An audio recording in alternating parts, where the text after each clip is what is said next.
1 month later, Taman stood in front of a massive transparent wall watching creatures that should not exist anymore. Behind him, a group of visitors waited nervously. Hyun was there, now wearing the uniform of a military trainee. Minho and his team stood at attention, and beside them, looking uncomfortable in the strange environment, was Captain Drakmol and 3 of his senior warriors. "This is Research Station Omega," Taman said without turning around. "Very few humans know it exists. Even fewer have been allowed to visit. You are here because you asked to understand, to truly understand where humanity's strength comes from." Through the transparent wall, a pack of wolves moved across artificial tundra. They were magnificent creatures, with thick fur and intelligent eyes. The pack moved with purpose, tracking something the visitors could not see. "Wolves," Drakmol said quietly. "You said they were extinct." "They were," Taman replied.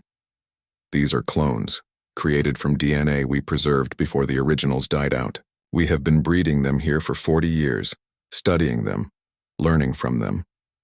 He finally turned to face his guests. "These are the first ones I spoke of, the teachers." They walked along the transparent corridor, and the environment beyond the wall changed. Now they looked into a dense forest where a massive tiger stalked through undergrowth.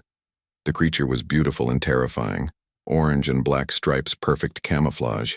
It moved without sound, each step calculated and precise. "The tiger teaches patience and stealth," Taman explained. "Watch how it moves, every muscle controlled. It can wait for hours without moving if necessary. When it strikes, it is always at the perfect moment, from the perfect angle." Hyun watched in awe. She had never seen these creatures except in old videos. Seeing them alive, moving and breathing was overwhelming. They continued walking, passing habitats that held bears, sharks in massive aquarium tunnels, eagles soaring in artificial sky. Each environment was carefully maintained to match the original homes of these creatures. Each predator was studied constantly, their every action recorded and analyzed. "This is insane," one of the Vorthian warriors whispered. "You created an entire facility just to watch animals?" "Not just to watch," Taman corrected. "To learn from. Every human soldier spends time here as part of their training. They observe these creatures, study their methods, and understand what makes them perfect predators. Then they take those lessons and apply them to combat." They entered a large observation room where screens showed different hunts happening in real time. Wolves bringing down an elk through coordinated teamwork. A bear fishing in a stream with patience and timing. A shark circling prey, using efficient economical movements. "These creatures survived for millions of years," Taman said. "They survived ice ages and meteor impacts. They survived competition from thousands of other species. They survived because they were perfect at what they did. Each one evolved to fill a specific role in nature's design." Drakmol watched the screens with growing understanding. "And you took their roles and adapted them for warfare." "Exactly," Taman confirmed. "The wolf's pack tactics became our squad formations. The tiger's stealth became our infiltration methods. The bear's knowledge of when to use strength became our doctrine on force application.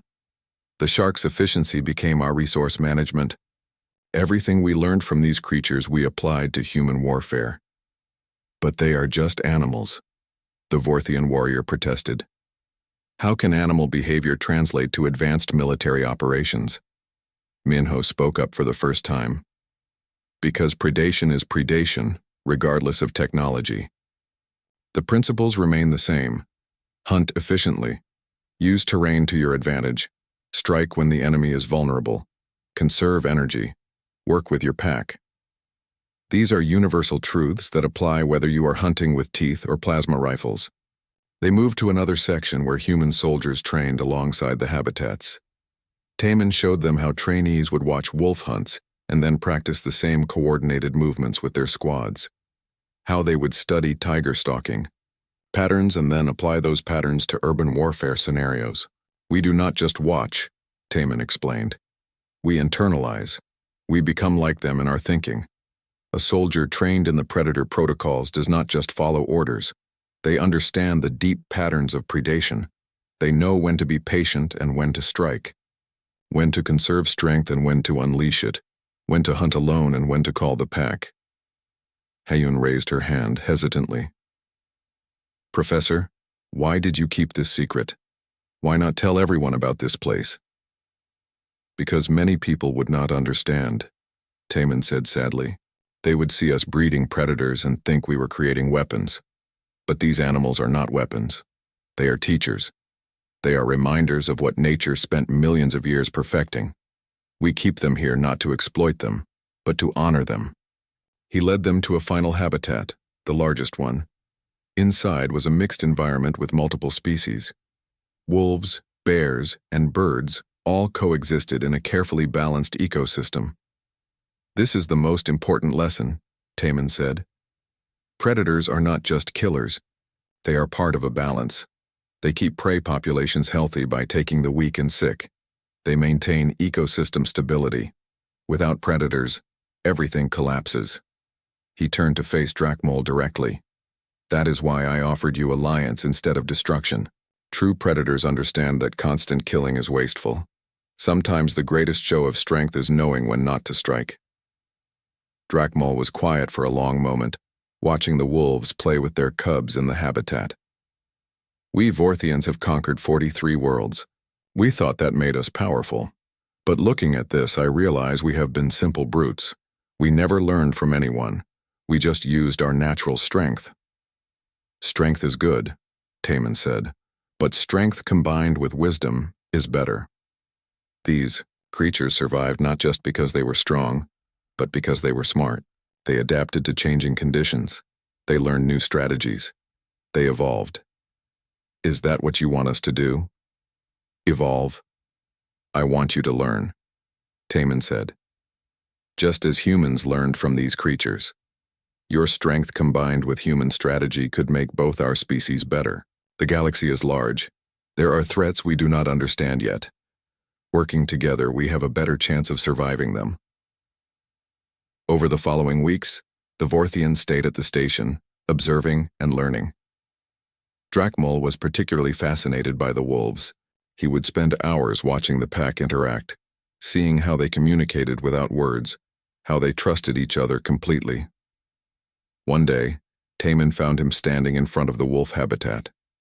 The old man joined him, saying nothing at first. I was wrong about humans, Drakmol said finally. I thought you were weak because you are smaller than us. But size is not everything. No, Taman agreed. It is not. These wolves. They work together in a way Vorthians do not. We value individual strength, but they value the pack above all else. That makes them stronger than any individual could be. Exactly, Taman said with satisfaction. You understand. Will you teach my warriors these methods? Not all of them, just some. So we can take the knowledge back to our empire. Of course, that was always the plan. Taman smiled. Predators share knowledge with their pack. And now you are part of a larger pack, humans and Vorthians together. 3 months after the initial capture, Hayun completed her basic training. She stood with other new soldiers as Taman addressed them in the observation room overlooking the habitats. You are here because you chose to serve and protect, he told them. But service means more than just following orders. It means understanding why we fight and how we fight. Look at these creatures. They have no choice.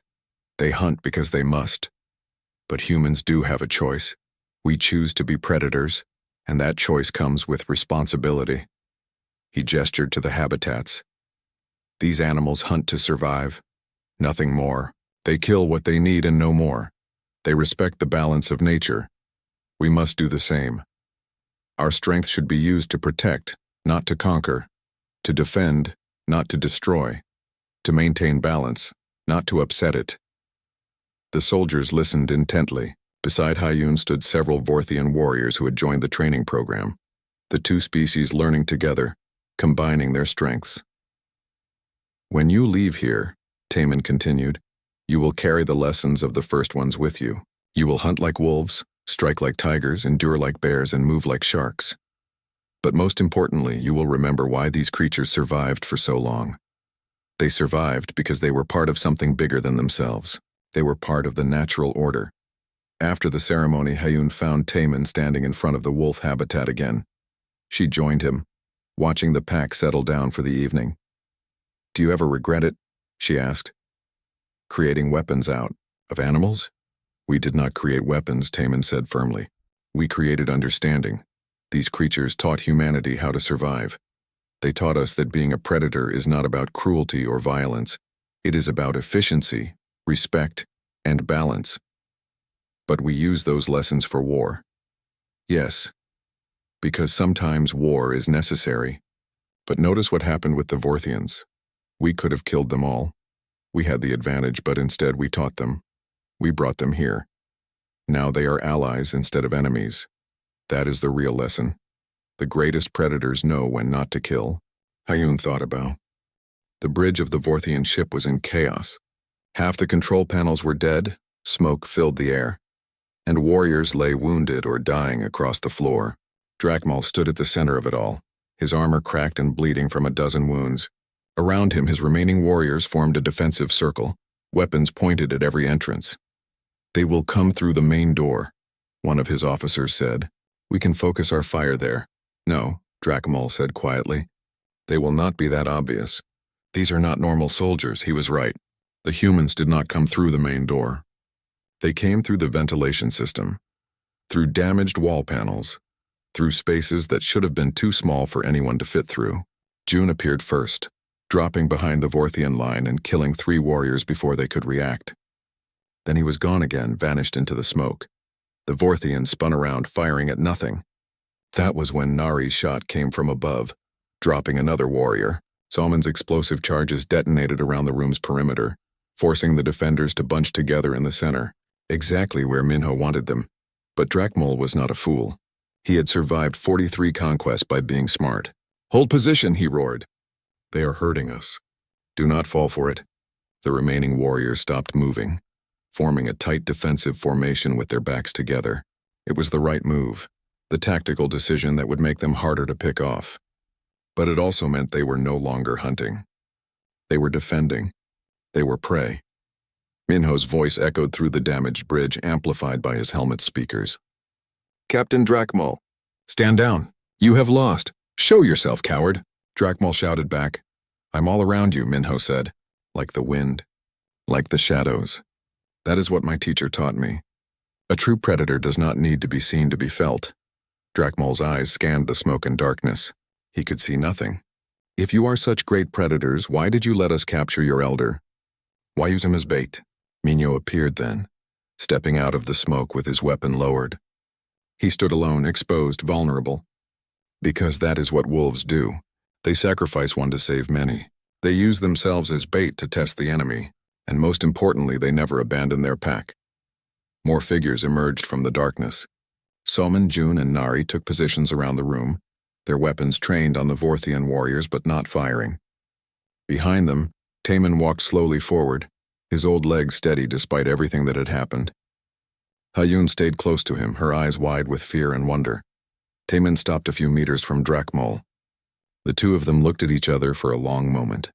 The old human and the scarred alien warrior. "You fought well," Taemin said finally. "Your warriors were brave. But bravery is not the same as skill. Strength is not the same as wisdom." "Spare me your lectures, old man," Drakmal spat. "Kill us or let us go. But do not insult us with your philosophy." "I am not here to insult you," Taemin said. "I am here to teach you, just as I taught these humans, just as I was taught by creatures far greater than either of us." He gestured to Minho, who tapped his wrist computer. A holographic display appeared in the air above them. It showed images from old Earth, forests and mountains, oceans and plains, and animals. Hundreds of different animals, all of them predators. "These are the teachers I spoke of," Taemin said. "The creatures that ruled Earth long before humanity learned to walk upright.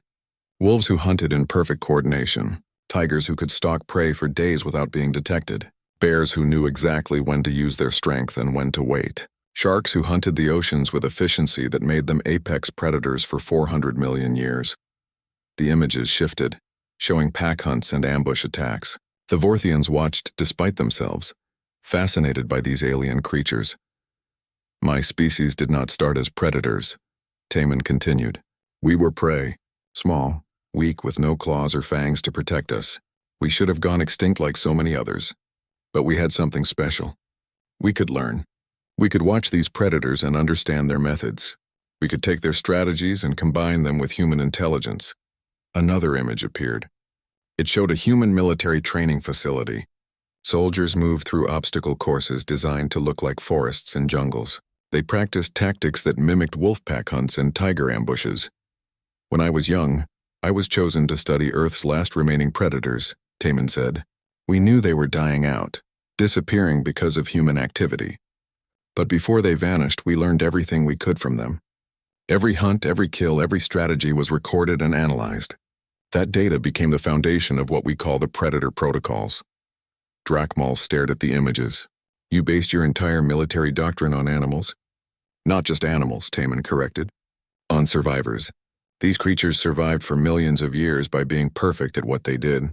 They evolved through countless generations, refining their hunting methods until they were flawless. Why would we not learn from them? He walked closer to Drakmal, his old eyes sharp and clear. You Vorthians hunt with your strength. You charge forward, relying on your size and power to overwhelm your enemies. That works against prey that is weaker than you. But what happens when you face prey that thinks like a predator? We adapt, Drakmal said, but his voice lacked certainty. No, you panic. I saw it in your eyes when my students began their hunt. You did not understand what was happening because you have never faced coordinated predation. You have never been the prey. Taman turned and gestured to Minho's team. These 4 humans defeated 40 of your warriors.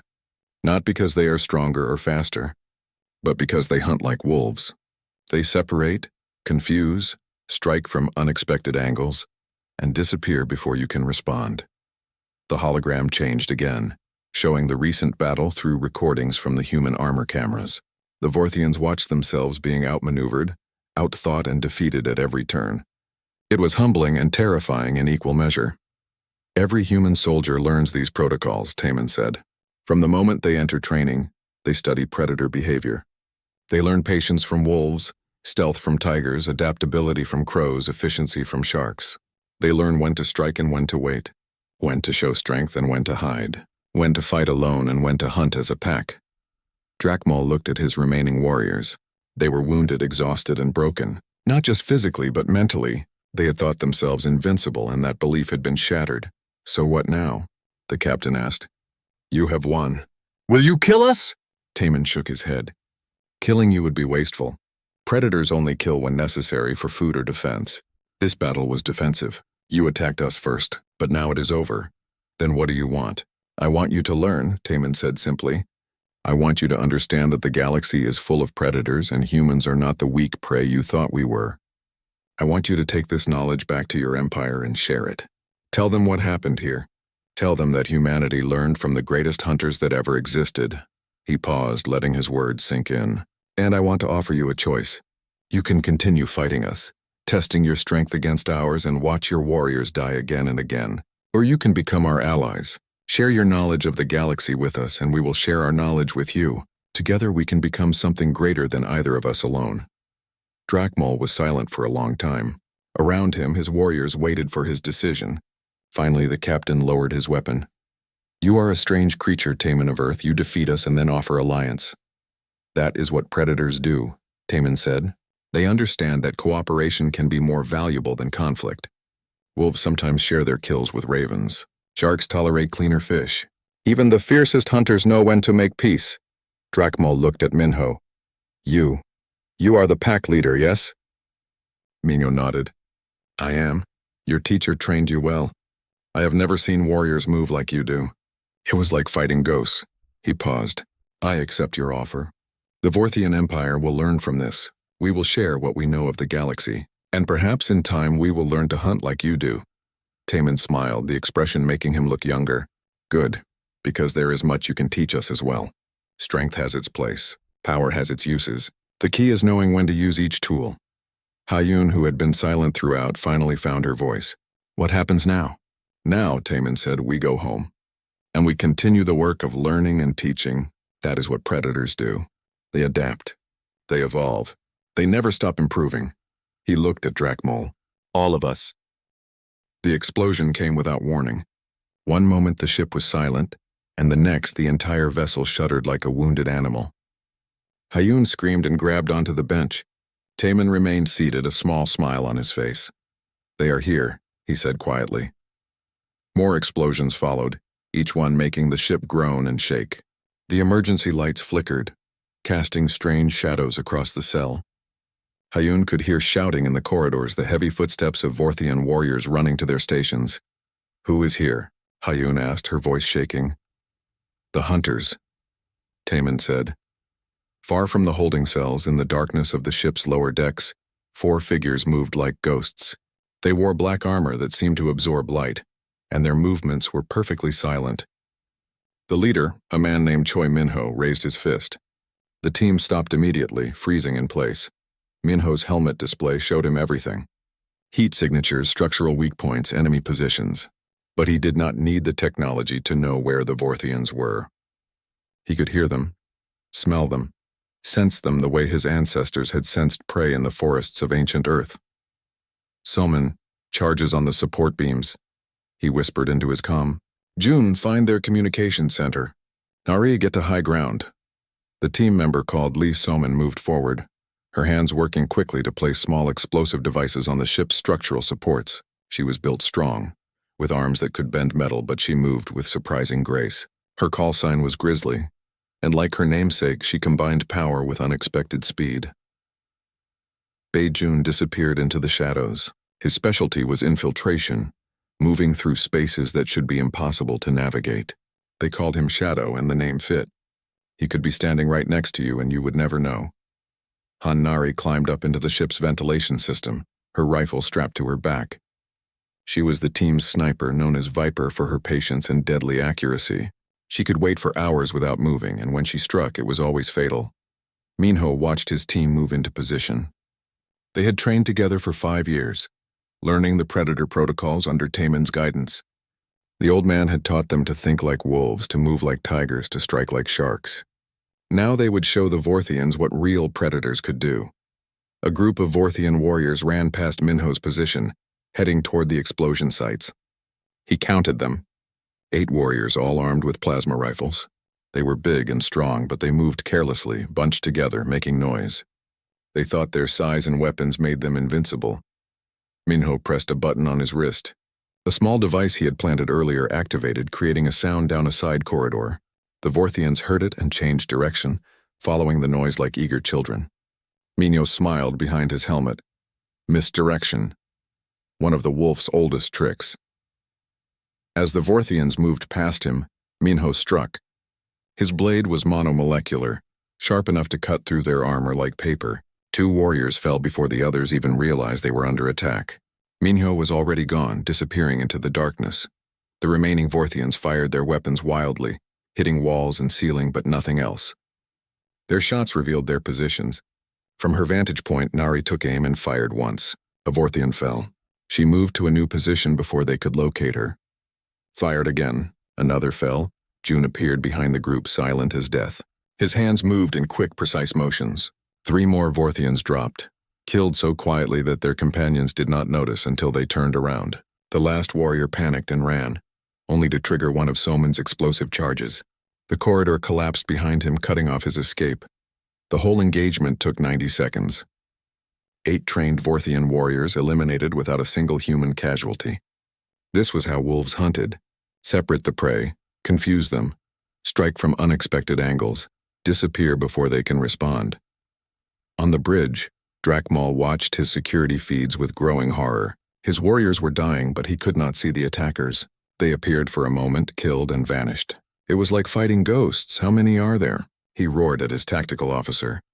"Scanners show only 4 heat signatures, Captain, but they are moving too fast. We cannot track them."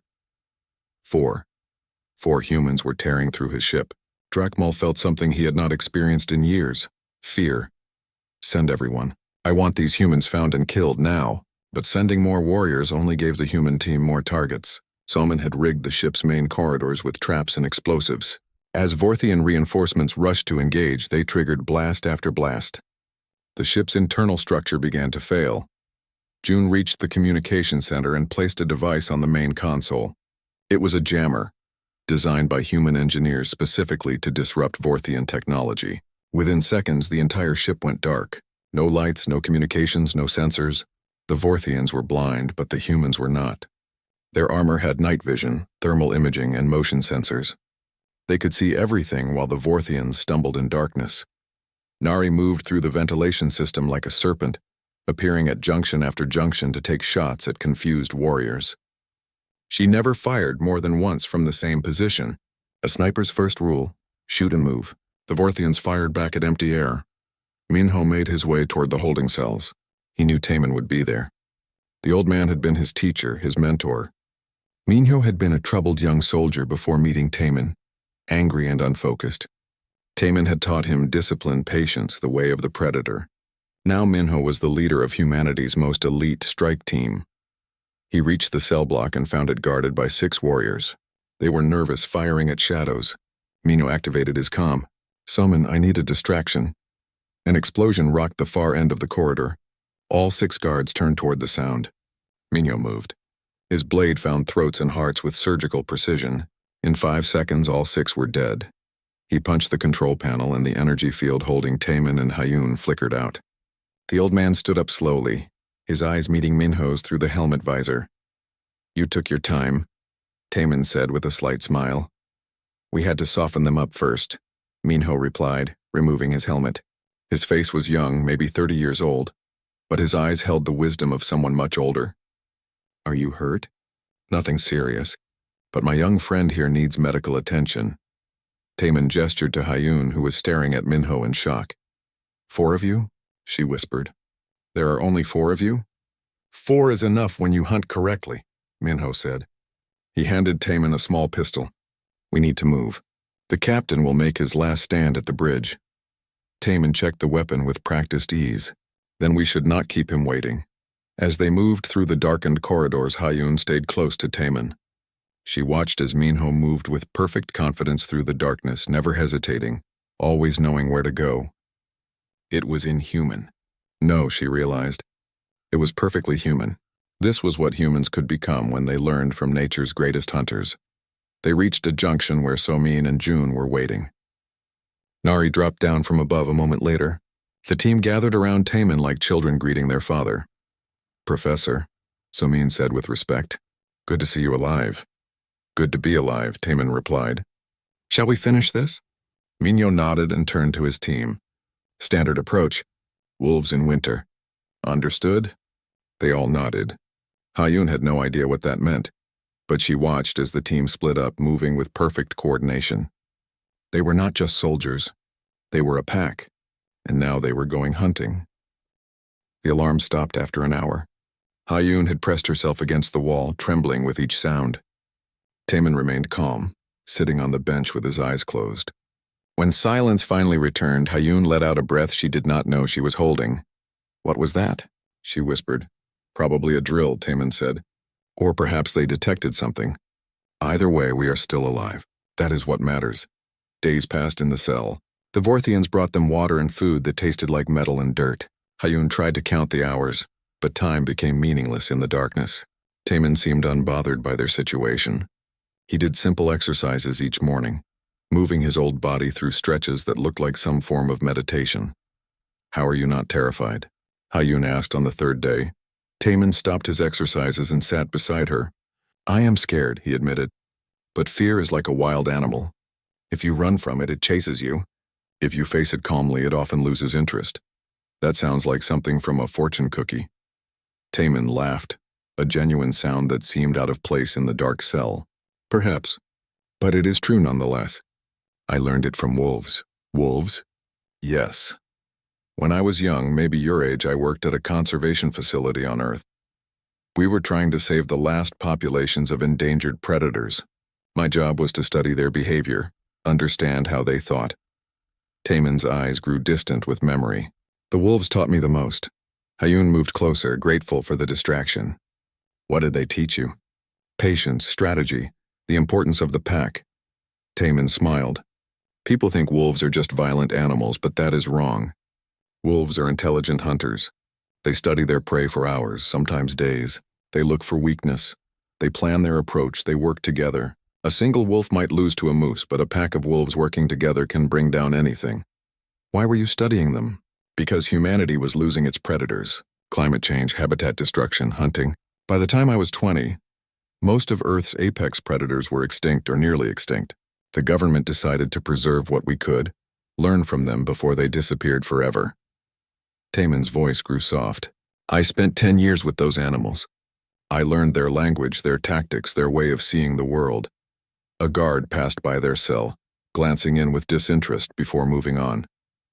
When the footsteps faded, Hyun spoke again. What happened to them? The animals? Some we saved. Others we could not.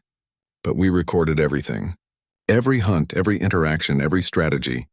That data became something more than just research. Taemin looked at Hyun with serious eyes. It became the foundation of humanity's military doctrine. Hyun frowned. I do not understand. Think about it, Taemin said. Humans are not the strongest species on Earth. We are not the fastest or the toughest.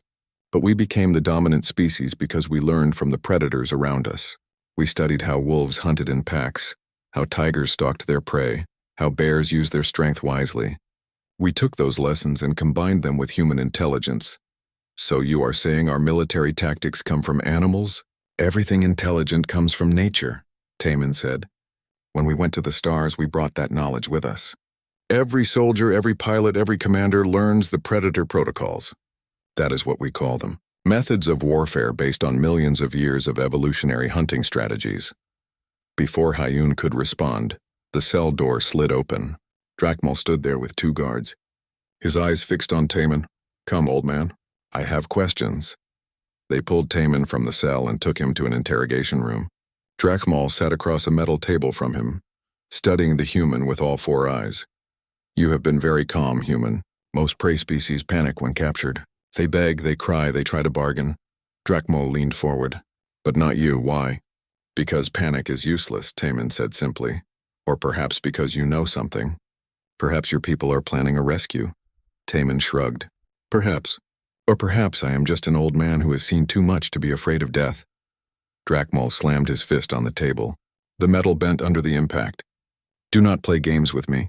Your research station was well hidden. We only found it by chance. But there were military-grade communication systems there. You were reporting to someone. I am a scientist. Of course I was reporting my findings. To who? Where are your military bases? How many ships do you have in this sector? Taemin met the captain's gaze without flinching. You attacked my station without provocation. You killed 17 people who were only studying plant life and mineral deposits. Why would I tell you anything? For a moment, Drakmal looked like he might strike Taemin. But then he laughed instead. You have spirit, old man.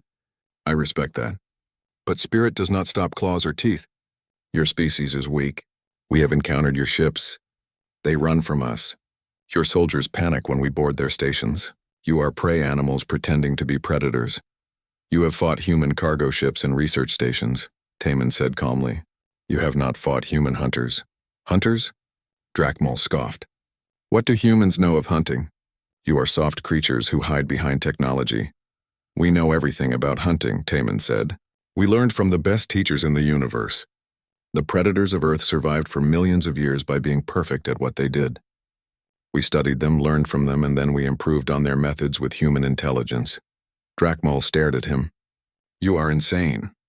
Maybe, Taemin said with a slight smile. But you will see soon enough. The captain stood up and motioned to the guards. Take him back. Let him rot with his delusions. As they dragged Taemin back to the cell, the old man noticed something. The guards seemed nervous. They kept glancing at the walls, at the corners, as if expecting something to jump out at them. Taemin smiled to himself. They were feeling it, even if they did not understand it yet. The sensation of being watched, the feeling of being prey. When they threw him back into the cell, Hyun rushed to help him sit down. Are you okay? Did they hurt you? I am fine, Taemin assured her. Just an old man having a conversation with a fool. What did he want? Information. But I gave him something better. I gave him doubt. Taemin leaned back against the wall. Fear starts with doubt. First you doubt your safety, then you doubt your strength. Finally you doubt everything. That is when the predator strikes. Hyun looked at him with new understanding. You are playing with them. No, Taman said seriously. I am teaching them, just like the wolves taught me. That night as they tried to sleep in the darkness, Hayun whispered a question. Do you really think someone is coming for us? Taman's voice was certain in the dark. They are already here. The metal floor was cold against Park Taman's knees as two massive alien guards dragged him through the corridor. His gray hair hung loose around his weathered face and his old bones ached from the rough handling.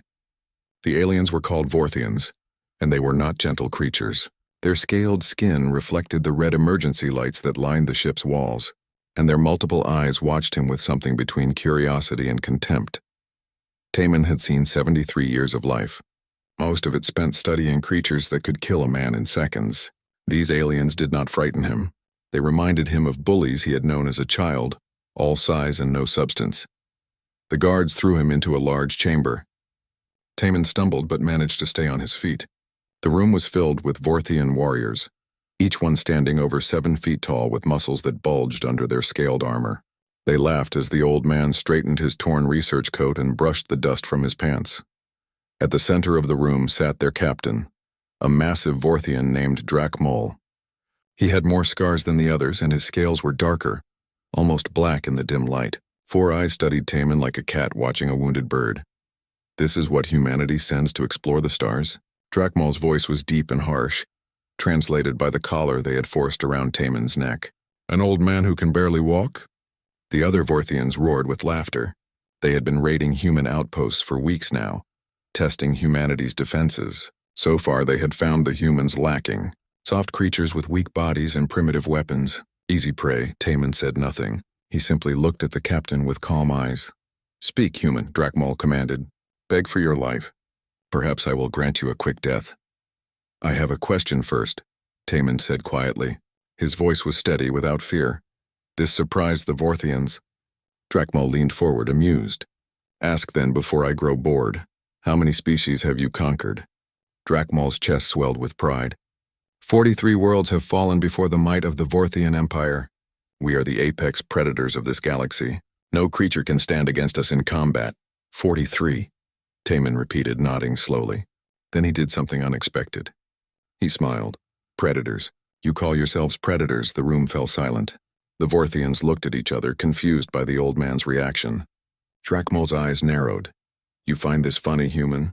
A little, Taman admitted. You remind me of my grandson when he was 5 years old.